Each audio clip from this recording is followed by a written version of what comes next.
बंधुगण जय जगन्नाथ। आज मो मामा गोटे पोटल बढ़िया आइटम बनवाक जाऊँगी, चल ताकू देखा। प्रथमे पोटल को भल भाव धोईदबा।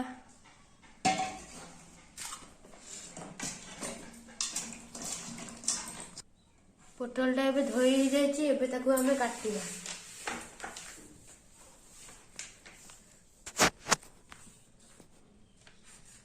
पोटलटा को पूरा फाड़ न करिकी अल्प रखिबा एइपरी।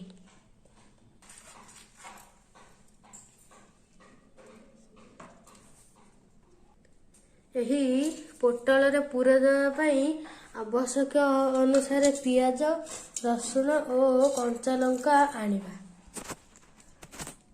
एहाकू आमे पूरा चिकन करी न काटी दरदर बटा करिबा। एही भाबरे आमे दरदर बटा करिबा।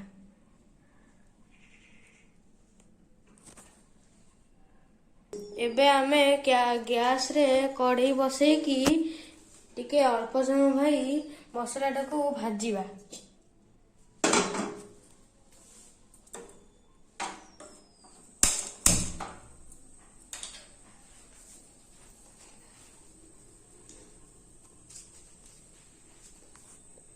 कढ़ई एबे गरम हो गलानी। एबे ता ऊपर आमे 2-3 चम्मच तेल पकाईकी मसलाटा को भाजीबा।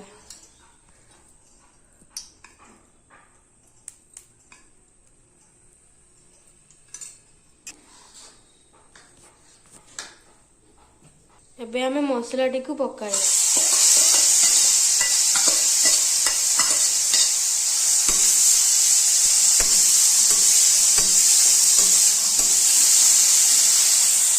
एथिरे एबे अल्प हलदी और आवश्यक अनुसार लुण पकाइबा।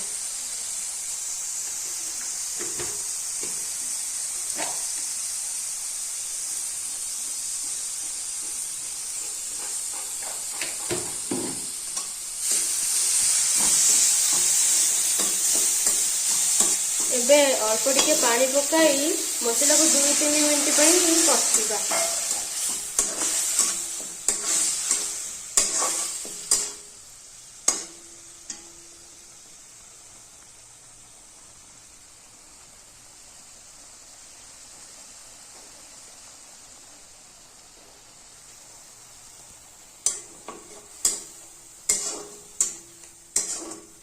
भलसे ठंडा हो जाइए।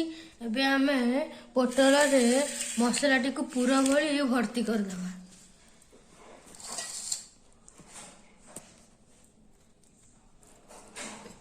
एहीपरी भाबे आमे भर्ती करदबा।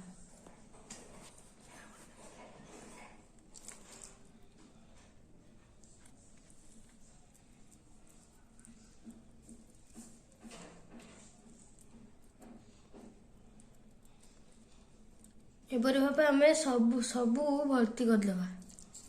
किंतु एबे सबू पोटल भर्ती होगा सरीगलानी। एबे सबू पोटल पूरा भर्ती हो जाइए।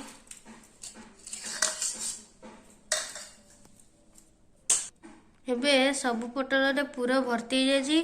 तापर आमे ताको भाजीबा। एबे कढ़ई को गरम करिके आमे ता देहरे तेल पकाइबा।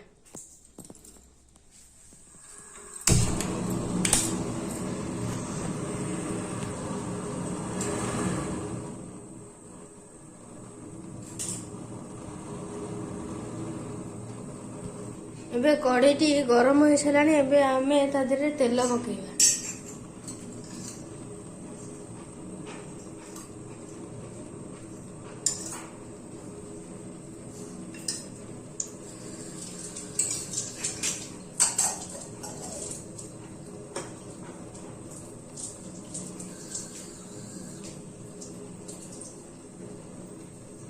एबे तेल गरम हो जाइए। एबे आमे सबू पोटल को तेल रे पकेकी गरम भाजीबा। आउ तापर ताको घोड़े देबा।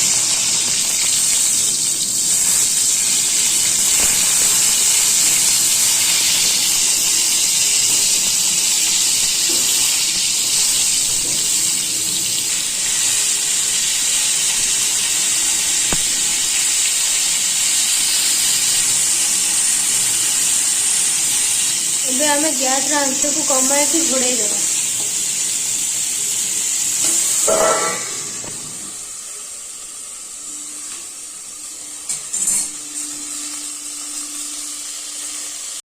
ଦେଖିବା ପୋଟଳଟି କିପରି ହେଇଛି।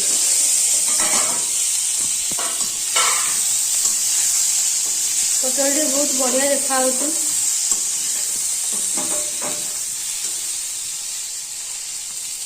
ପୋଟଳକୁ ଆମେ ଆଉ ଟିକେ ପୋଡ ପୋଡ ହବା ପାଇଁ ଛାଡ଼ିଦବା।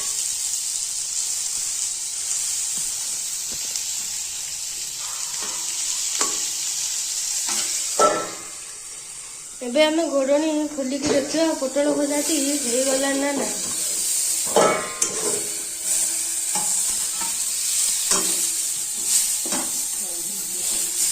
ବହୁତ ଭଲ ଭାବରେ ପୋଟଳ ଭଜାଟି ହେଇଯାଇଛି।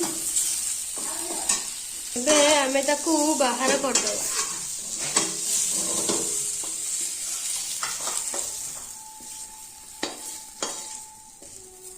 ପୋଟଳ ଭଜାଟି କେତେ ସୁନ୍ଦର ହୋଇଛି, ଖାଇବାକୁ ବି କୋଭଳିଆ ଲାଗିବ।